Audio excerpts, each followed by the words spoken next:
So Peter, maybe a few words about you.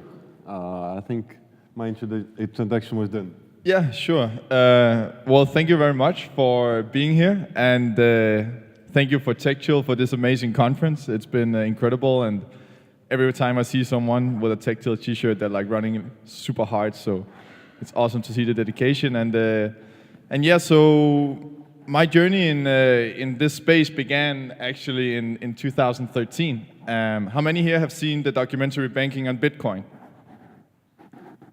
Yes, one guy. I'm gonna buy you a beer tonight. No, it's basically a blockbuster documentary on Netflix.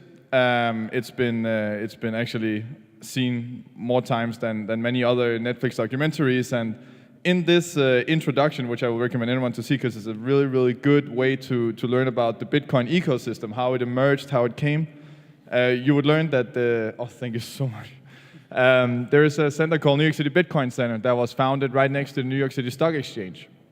It was basically a 60,000 square feet event space where we had the first physical exchange. And I think that was very important to take Bitcoin out of the subculture that it was at the time and take it more into a serious realm where people could come down and really exchange. And it went really well, and the guy who founded that called me up and said, hey, this is what we're doing, we got to do this, come over and join the team, and since then, now we're here.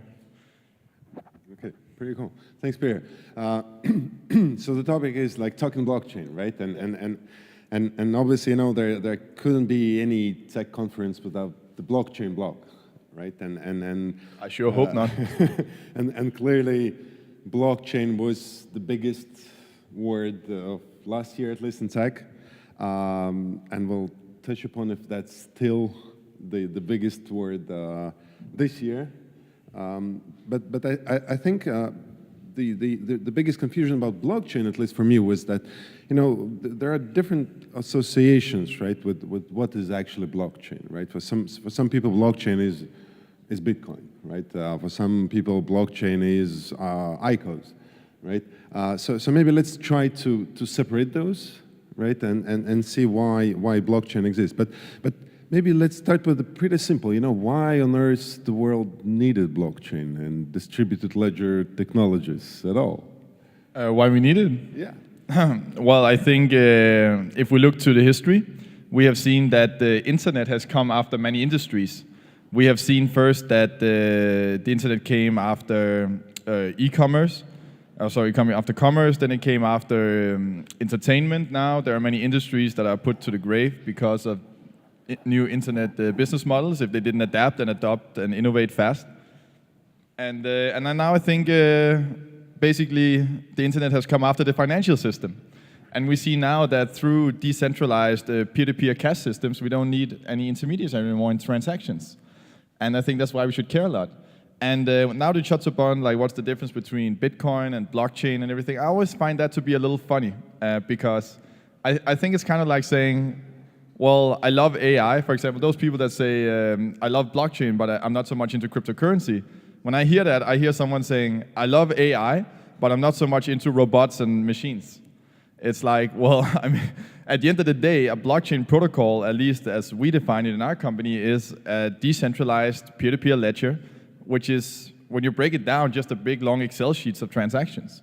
So you always know who owns what, and it automatically updates itself, and it is completely transparent, and there's no central party, so you can trust it. But I mean, let's touch on this point, right? You mentioned financial services, which is, you know, been a heart of what I do, you know, for a few years.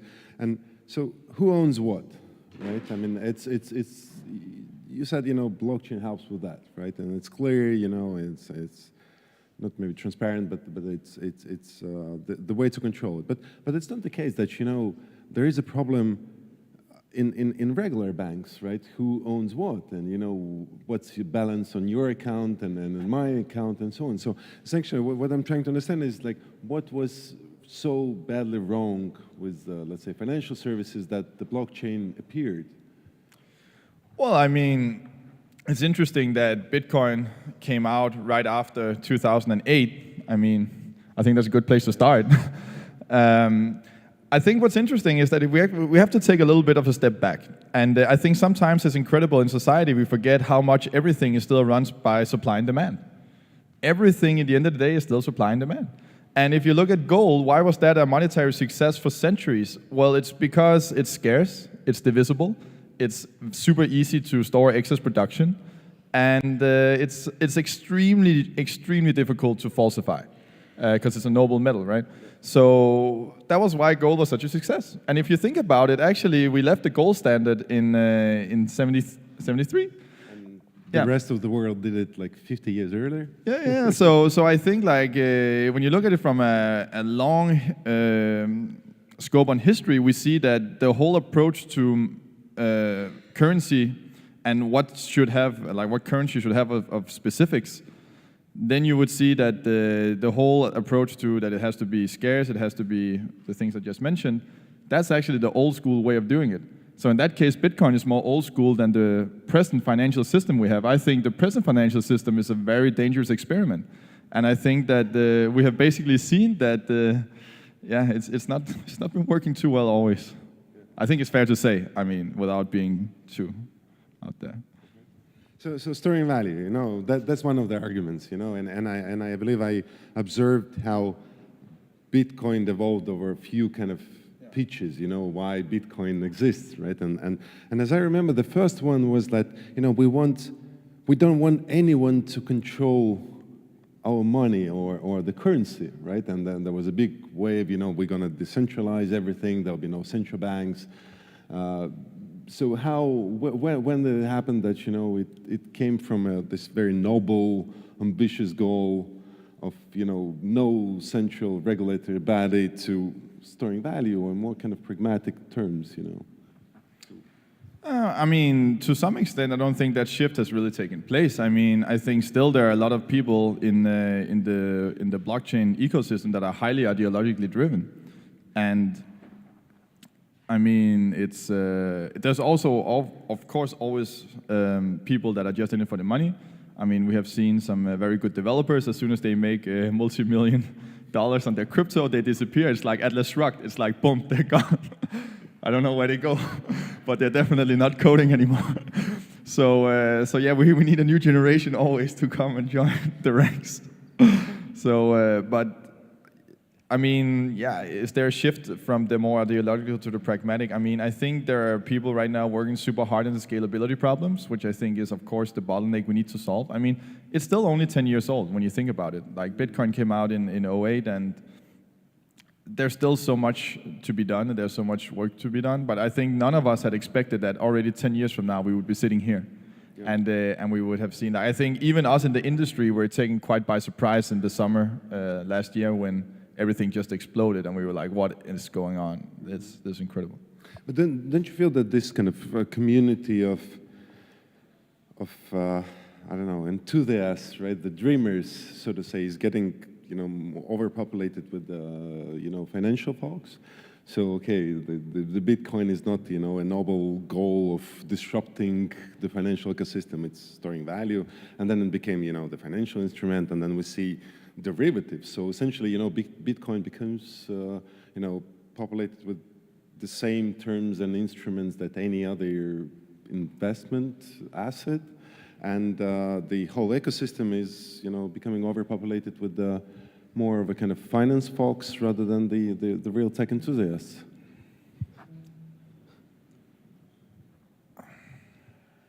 I mean, I kind of, when you say that, what I hear is that you're saying, how do you feel about gold being run over by finance folks? I'm like, well, I mean, it's a metal. It's like, you cannot really do much about it. I mean, you can build all sort of derivatives on top of it and all sort of weird things, but at the end of the day, that's up to people if they trust that. I mean, Bitcoin is the same way. It's math. Like, math has replaced gold. And if some of you have tried to figure out how does Bitcoin work and you have kind of hit a wall, like, I can encourage you, it's not that there's something wrong with you, it is because it is super, super, super complex.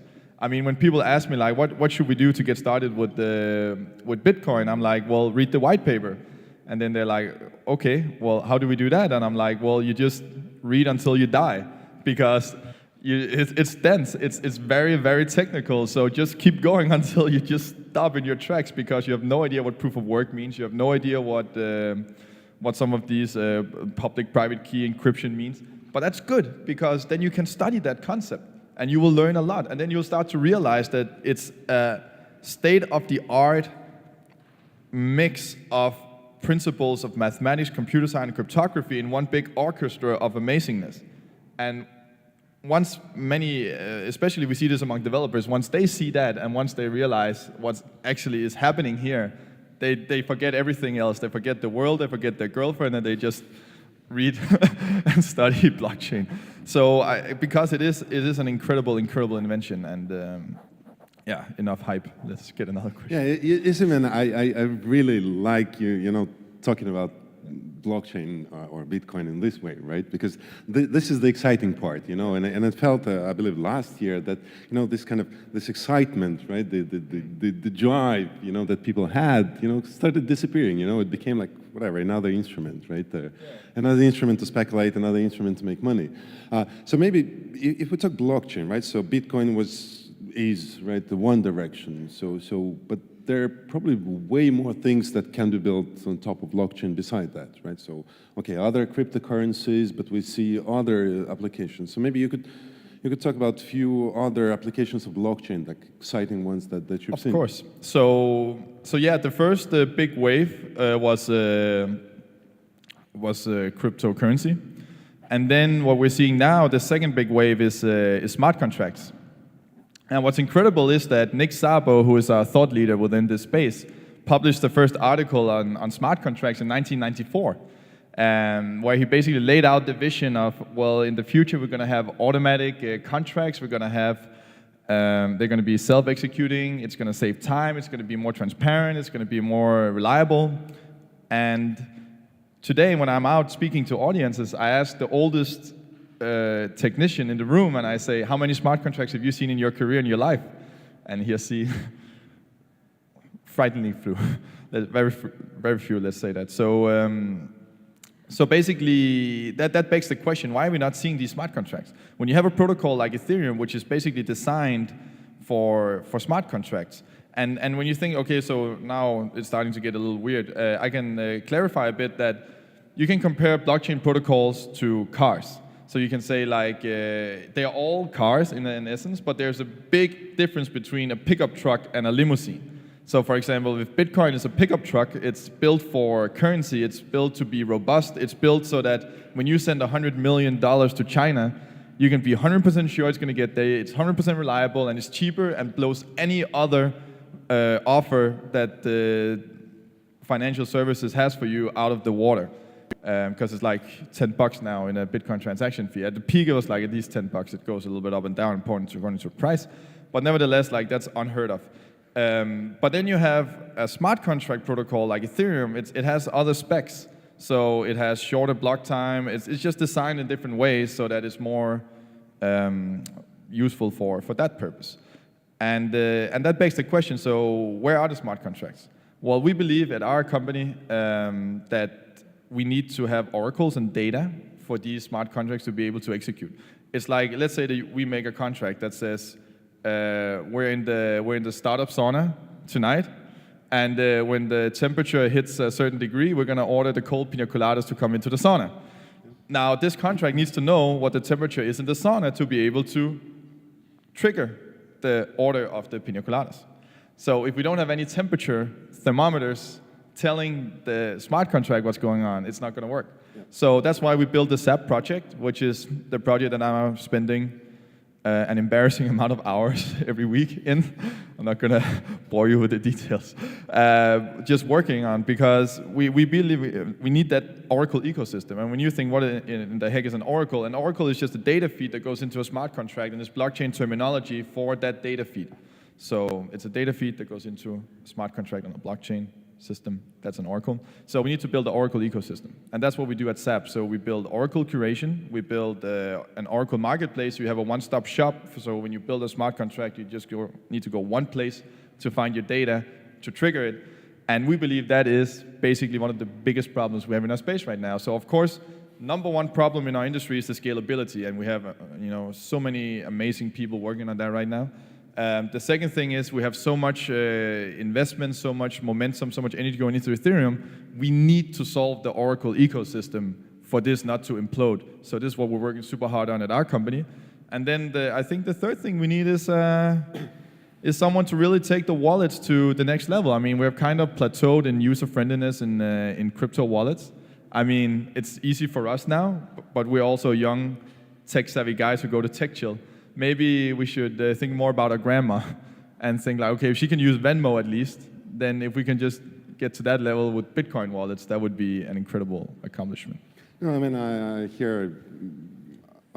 totally agree, with you on the smart contract part, right? I mean, it's because like the greatness of this invention is essentially, previously or on the regular software, you had the legal agreement and then the engineers trying to imitate the logic of the legal agreement through software, right? But this still had to coexist, right? They weren't, tightly linked. Even if you think of a bank, right? And we're looking at some of the solutions, you realize you have, 300 different processes and procedures, and then you have essentially 300 something blocks or pieces of code that try to imitate the smart contract. And that's obviously, can be automated. Obviously, there is a lot of questions about, scalability and the cost and the speed of processing, but it's there. ICOs, right? We have to talk about them. Oh, right? I love it. I was hoping we were going to get there. You just have to talk. So my view on the ICOs was, let's say, it was easier to get money if you just attach the word blockchain to whatever you were doing before, right? And then you can run ICO and then get some money. But in practice, right? If you look at them, there were like probably a lot of things that should not exist at all, but were funded and existed and will keep existing. But there were some of the fundamental things some of the projects that actually worked on the infrastructure for the future, right? That are essential to actually building anything on top of blockchain. So maybe you could talk about few of the projects that you believe that can survive and that had to live and have to exist. Yeah, of course, and I think also maybe it's important to also kill a bit of the drama, because it's like people are fussing about all these horrible projects that shouldn't have raised a dime, and trust me, they don't make my job easier. Yeah. They certainly don't. But again, and I just look to history, and I think like no one, I think, has really been able to cheat the market in the long run. Yeah.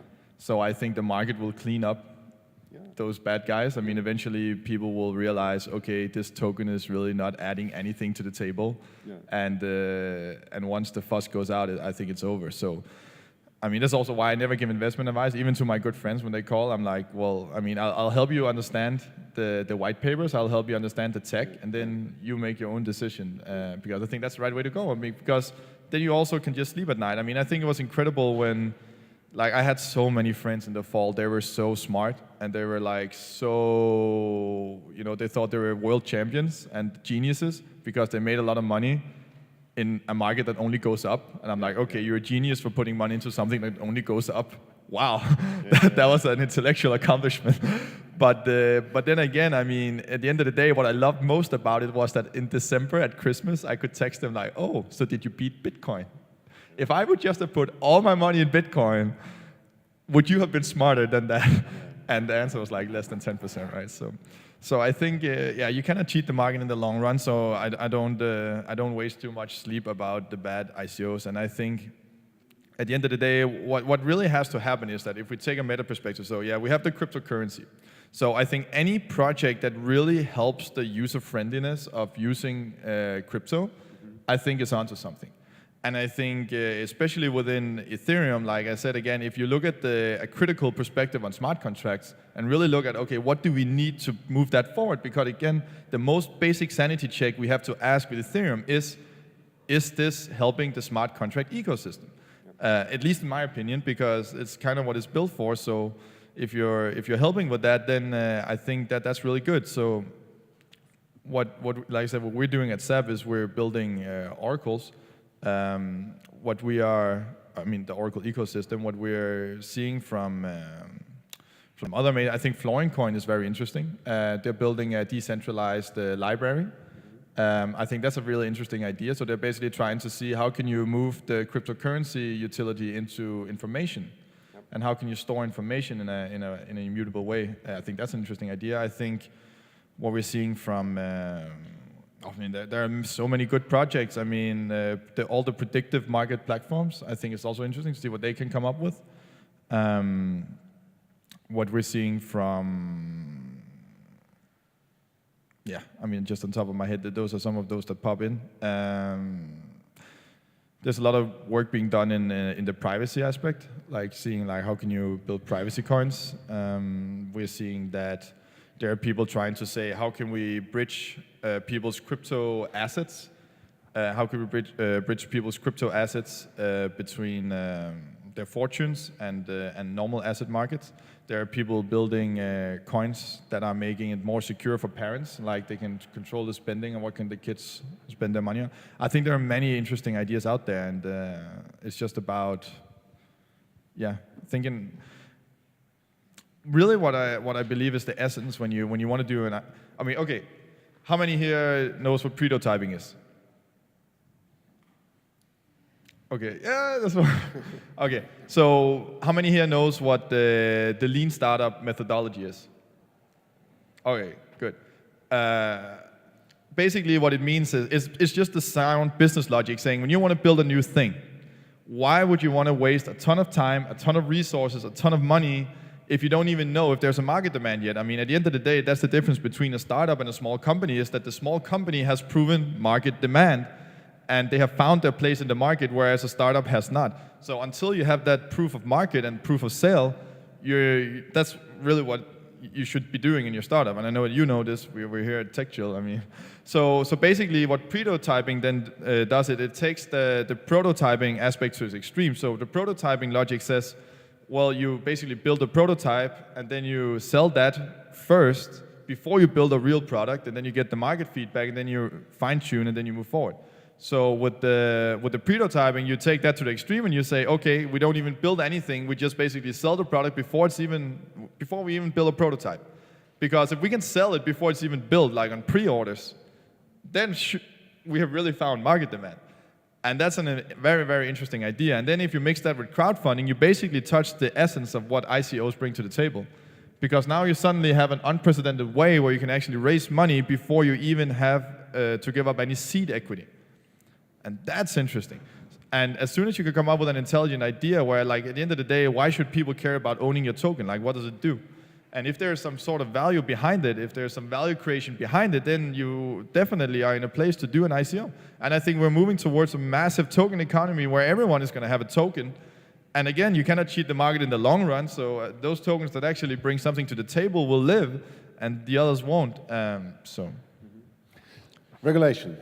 Right? Oh, no. No, we have to talk about it. There are two sides to regulation, right? I mean, in some cases, regulation comes too early, right, and kills the innovation, so to say, still, waving the flag of protecting the users, but what in reality does, it just kills the idea, right? But in some cases, the innovation becomes so disruptive that you actually do need regulation. Right, so what do you think? I mean, we've seen a lot of regulation coming around cryptocurrencies. We will probably see a lot of regulation around ICOs this year, and already seeing. So do you think it's too early, or maybe it's already time for the regulators to step in? Well, I think to really answer that question in a proper way, we need to talk about specifics. We need to talk about what sort of regulation. Okay, let's talk about ICOs. Because it seems like complete craziness, raising 25, 30 million for an idea, it looks crazy. And some of the people that you cannot advertise any other financial asset the way you can advertise Maybe ICO. VCs are just cheap, they have the money. Yeah. But so sorry, that's a joke. Yeah. So you think it's not an issue for the ecosystem? I mean, the regulation will not stop any innovation in there. Well, what sort of regulation are we talking about? So I mean, you probably, in some of the countries, or specifically in the US, right? I mean, running ICO will not be that easy, It might have consequences with like a jail. Well, I gotta watch what I say so I don't get our New York compliance office calling me after this talk. But I think what's important is that we look at facts.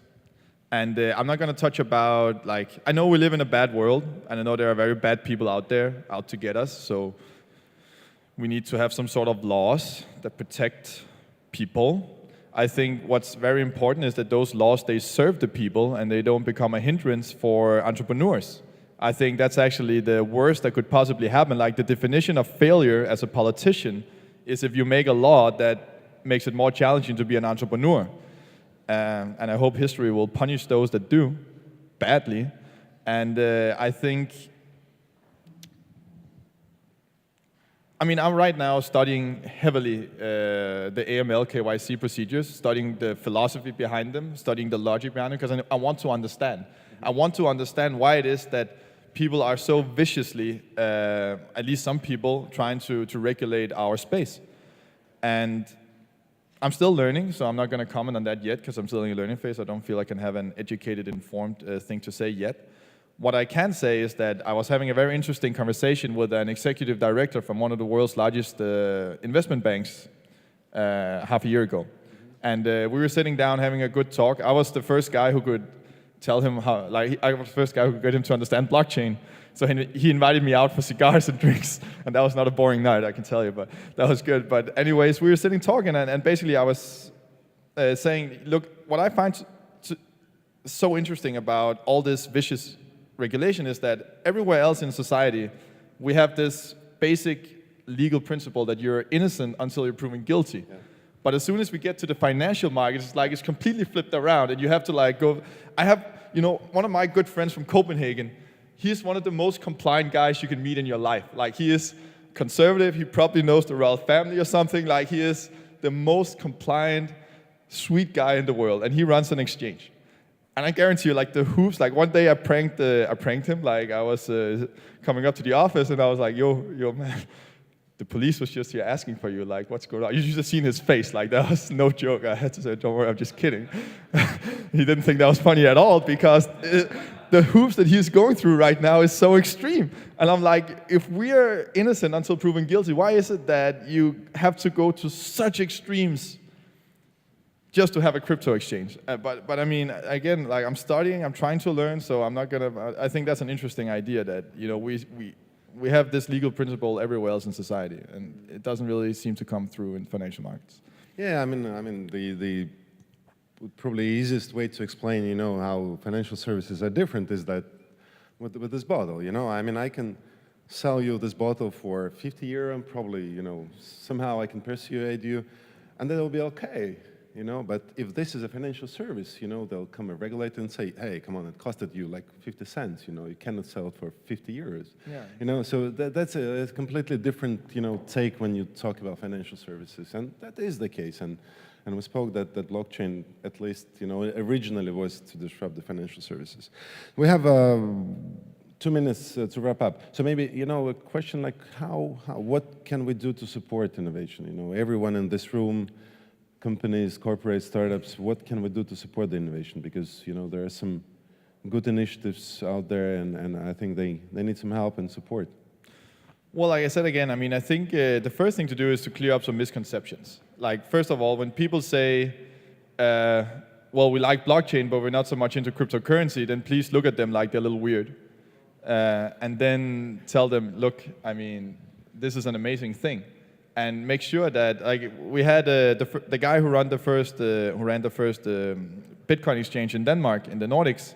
Basically, he was almost charged with legal lawsuits from the government initially, and now he's consulting them. And they're inviting him in, and every time there's something, oh, please come and talk to us. And then the biggest financial newspaper in Denmark ran an article saying, why don't we invite our entrepreneurs for coffee before we threaten them with jail?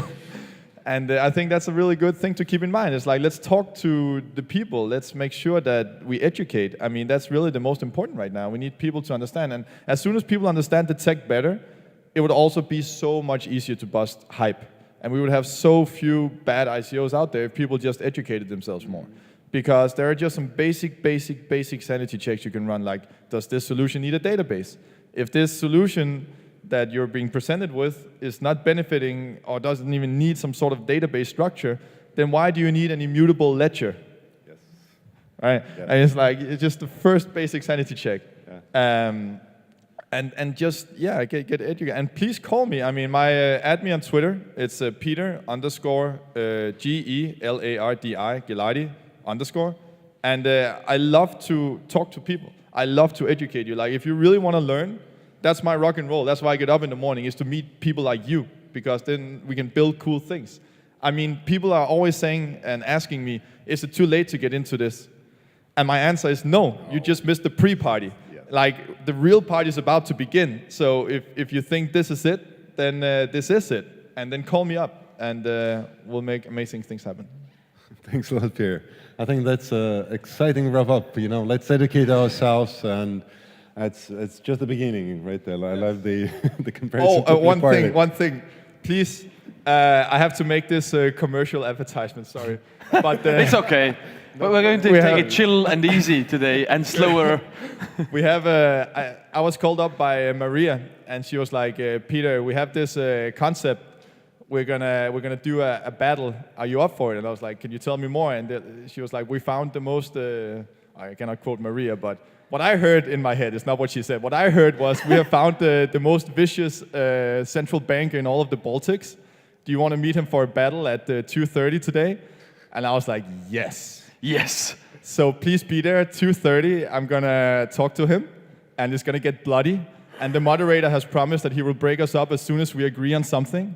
So it's gonna be a showdown. So I want you to come. Which part of the program is it? Which stage? It's on the Magnetic Latvia stage. Shit, it's not on my stage. Fuck, I have to go there. No, you're getting the people away from a stage. I think she can run the workshop. I mean, she's been paying so much attention. Like. Very good. Hey, although we went over time a little bit, and we're going to, like, everybody has a hangover anyway. So, who of you has a hangover? Like a semi. Everybody else is like questions. Completely like, I don't drink alcohol at all. So we're going to take it slower today. I made a special shirt for this. So guys, let's ask a question from this gentleman. Do you have any questions? Like, really? Don't be fucking Baltic again, like nobody raises a hand. Yes, please. We should have a catch box here somewhere. Do we have a catch box? Yes. Look, excellent. Just talking to the cross there. Hello. I'm from Estonia, so I try to disrupt this attitude that Baltics are very shy.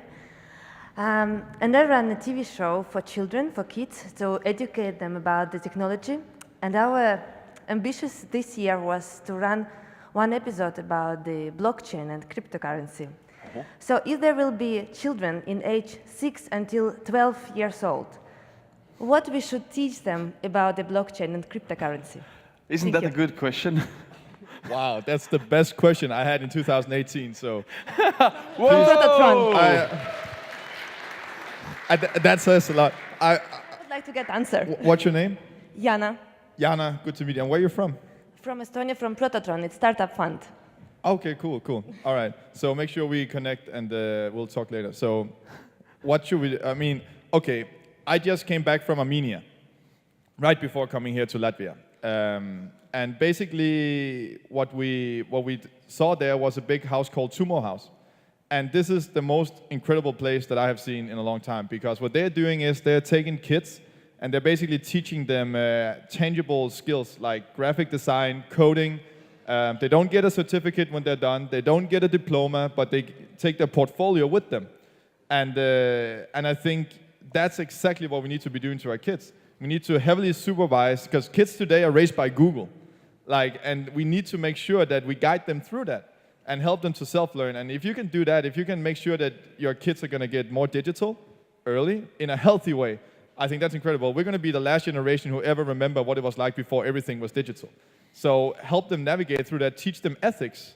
Like, this is incredibly important. I mean, we're not really talking about that. It's like truth and love as concepts, as philosophical. Okay, this is getting deep, I'm sorry, but like, this is, you said like we all been drinking yesterday, so it's like truth and love as concepts have faded. It's not something we really respect anymore and talk about, but these are super, super tangible things that we need to be teaching our kids. And you can do that while you teach them tech and yeah, Bitcoin white paper. Thank you. Truth, love, and integrity. And integrity is And part Bitcoin of white the paper. blockchain, so that's it. There was another question there. Can you just throw the catch box there? Yes? Excellent. Hi. I have a question, please, regarding the startups who are launching on ICO. So I would like to ask you about your advice in terms of the KYC, because we have seen many ICOs who are becoming successful without doing the KYC, and they end up stuck with the money and, of course, the reputation and everything. So what's your advice on that part? Sorry, could I get that again? I didn't quite catch. The whole question, or like which part? This, All right, yeah, so this for- specific question. So, yeah. for example, a startup is launching an ICO, right? So they raised 20 million, whatever. They failed to make the KYC before the raise. Right now, their money is technically stuck, and they can't really do anything about it. So what's your advice in terms of doing that? My advice is always be compliant. Easy. And if you think it's too troublesome, you should get involved with politics and fire bad politicians, because they're not making your life easier. Or move to Estonia, easy. So yeah, they made a wrong choice of technological choice, which was not compliant. That's it. They fucked, basically. Yes, one more question. Can you throw the catch box to this gentleman there? Excellent. Wow. Like, Oh, really good good one. throw. That guy saw his life pass away in front of his eyes. He saw like all his memories. Can you throw your microphone like this? Like. My questions will be, the technology is developing and developing very huge. And the next big things which is coming is quantum computing. And according to the science, what they're saying, it will kill the current cryptography. So what is your thinking about it? That's a good question, and that's also really, really something to think about. And I mean, right now, I still think quantum computing is, and this is my opinion, like I've of course done some research, and I've kind of been convinced that it's still very far into the future, and so far into the future that it's something to keep on your radar for sure, and to follow. But yeah, I mean, I don't think hype does, at the end of the day, I mean, it might be a nice like momentum giver, but it doesn't really help any tech. I mean, it doesn't help us too much that there's so much hype about blockchain. I mean, it would be nice if people would actually just understand the technology better and understand the real potentials, and we could focus on that. And I think also with quantum computing, there's a lot of hype, and it's important to do, like, basically I think the best thing you could do right now is get some really good quantum computers in your area, take them out for some drinks or lunch or some coffee or whatever you like, and follow them, and get them in your social circle so that you can always ask them for advice. That would be my recommendation, because it's something to keep on your radar, but it's not something that I think is such a threat yet. The thing is that we will have more time. Do you know why? Because the next speaker, the other stage is late. My stage is never late, but the other speaker has to come from the other stage, so we have like 5 more minutes. Easy. Does anybody have any more questions? You definitely have questions. Come on, this is such a topic. We had the best question of the year. Then we had something which, like, we are sorry for your friends. Then quantum computing, very good question. Then who else wants to ask anything? Maybe you want to ask them something personal. No. No. Please, politics. There is a hand there. Yes, you want to ask something? There is another hand there. So who has the catch box? Throw it back Mani there. was first. Yeah, the backhand was first. Oh, Mani, be careful. Oh no, it's not that guy again. Okay, sorry. No, go there, behind there. I really want to see this happening. Excellent. Yes, go ahead. Cool. A quick question about the adoption. So to get more people jumping on the bandwagon and embracing crypto wallets, et cetera, what's one of the most efficient strategies in that domain? I mean, at the end of the day, I think being that we're in the startup space is an incredible, like, if you guys are also thinking, well, I'm not a big techie, how in the world should I come into this industry? Well, that's what I did. I mean, I was not a techie. I was political science. I was business, and then I learned about the Bitcoin, and now I'm here because that was the only thing I studied for many years, and I think what we learned from having a startup background is that convenience is king. Convenience is still king. So, like I said, the crypto wallets have plateaued in user friendliness. There are not a lot of innovation we have seen over the last year. They are getting more and more smooth, and that's great. But if you look at Venmo, if you look at mobile pay from Denmark, I mean, that's something that really has just taken the whole country by storm because it's so easy. You have like a cell phone number, you send money, boom. That's also, I think, was one of the big kickers in fintech, was that suddenly fintech became interesting to the average person. That's and if someone could build a crypto wallet in a Venmo-friendly way, like I would help them, maybe even fund it and advise it. So if you guys don't know what to do, but you want to make the world an incredible better place and solve one of the biggest problems in our generation, which is having a proper and honest monetary system, then come and talk to me after this. There was another question there. Can you throw them, Paul? Yep. Excellent. Hi. Okay, so we are getting bankers on the stage this year in TechChill. So I have a question. Should daily banking start to think about using blockchain in everyday things? And how can we do that? There should also be a question why. Because not every application needs a blockchain. No, I mean that's actually a good question for every banker, right? And we actually discussed blockchain in the bank yesterday, right? And not in general, right? But very specific application in the heart of a bank, right? And so there are clearly some benefits, but I think as Pierre said, that there is a lot of buzz, and I think it does a lot of disservice to the technology. Right, because when people hear blockchain, they start thinking about Bitcoin, compliance, ICOs, instead of actually thinking what is the technology and what the benefits it brings, right? And I think particularly in the bank context, if you mention blockchain, you'll have 10 questions about compliance before you actually have a questions why we need it in the first place. Right, and I think here the peers said the great thing. We have to first, learn what it is and educate people what it is and what benefits it can potentially bring, right? Instead of just living on these buzzwords that are around the blockchain for the last few years.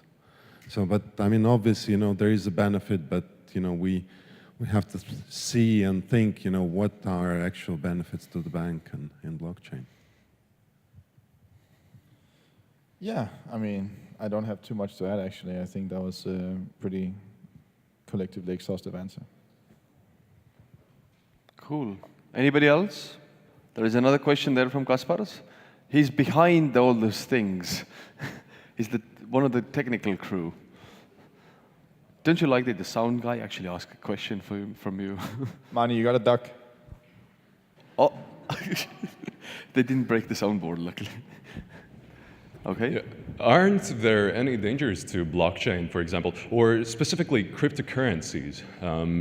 I.e., for example, it is used very commonly in illegal activities. For example, purchasing narcotics on Silk Road or something like that.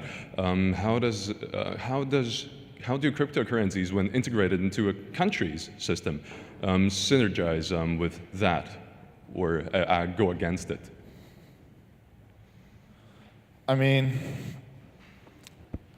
I think I'll compare it to another invention that came out some time ago, and basically this invention was facilitating child pornography. It was facilitating guns trafficking.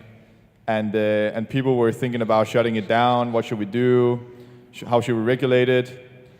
Thankfully, the TCP/IP protocol, aka the internet, was allowed to live. And today, the internet is very nice, and we use it all the time. And I think it's so easy when something new comes out that you want to just focus on the bad. and especially those that has a vested interest in the limited adoption of that technology will do everything they can to slander. And if you look at the statistics now, you see several research papers showing that there is not a substantial data that shows that Bitcoin is used, or any like blockchain cryptocurrency is used more for criminal purposes than cash, for example, or like the dirtiest entity that's ever invented is the $1 bill. And I'm not against cash. I think cash is super important. If you don't have cash, how can you actually go to the bank and tell them that I want out? Give me my money. Like if you don't, like I understand why banks are so hot about getting rid of cash, because then you're basically locked into their system. There's no way you can get out. So I think cash is important, despite that there's problems. And I think with any technology, I mean, one of the lessons that I learned in high school that I remember to the rest of my life is that one of our teachers said, hey, this is a stick. And it can be used to defend people, and it can be used to attack people. And it's up to you to decide what you want to do with it. And I think that there's nothing you can do to prevent bad people from using technology. So at the end of the day, you then end up with a race. It's the race where it's the good guys against the bad guys. And I'm running as fast as I can, and I hope I'm one of the good guys. And I hope that more people will want to join that race and run fast as well, so that we can beat the bad guys. Because we're not going to prevent the bad guys by banning anything. I mean, the bad guys don't care about ethics, they don't care about the law. That's why they're bad guys. So we got to get the good guys on board, and we got to get running, because you know, regulation, like forbidding something is like, I call it the ostrich strategy. It's like you stick the head in the sand, and then suddenly you think the problem is gone. The danger is not gone, it's still there. Mm-hmm. So we got to start running. That's the only way we can beat them. And teach kids love and truth. Yes. Thank you so much, guys. Give them a big applause. This was very inspirational. This was very inspirational. Thank you, guys. I definitely want to talk to you later. Oh yeah, you have my Twitter handle. Excellent. So.